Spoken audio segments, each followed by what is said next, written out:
Welcome to Renee's weekly Light of Style vlog, where we talk about our ideas for living life beautifully through style for your home and style for your wardrobe. This week's episode is about styling your coffee table. Balance is the first thing that comes to mind when thinking about how to style your coffee table or really any surface throughout your home. Balance is created by using accessories with different weights, heights, and textures that allow your eye to wander easily from one item to the next. And of course, your goal is to create a collection of accessories grouped together in a visually pleasing way. The general rule for styling your surfaces is to group items together in odd numbers, typically a variety of 3 to 5 objects. These items should feel like a collection rather than knickknacks on your coffee table. You want to create a vignette of small, medium, large, low, medium, or high objects. When everything is the same, nothing gets noticed. In addition to size, you'll want to think about texture and sheen.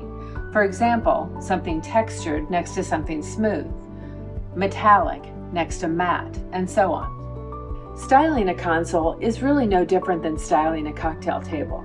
Your items should complement but not match the surface. Using beautiful books is an excellent addition to your vignettes.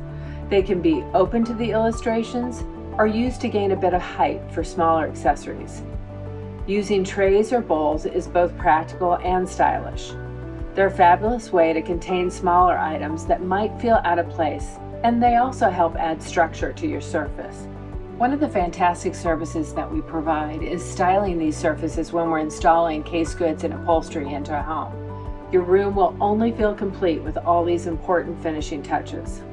Styling coffee tables and consoles and bookshelves allows our clients to react to them as a whole rather than leaving them on their own to find accessories that may or may not work. Remember that your collection should be grouped in odd numbers and need different heights, weights, and textures to create a curated feel. And if there's nothing on your cocktail table with something that you love, then it might just be time to change things up. I happen to know this fabulous place with a team of stylists that would love to help you pull a collection together. Well, that's it for this week. I hope you enjoyed. Please feel free to like or subscribe below, and I look forward to seeing you next week.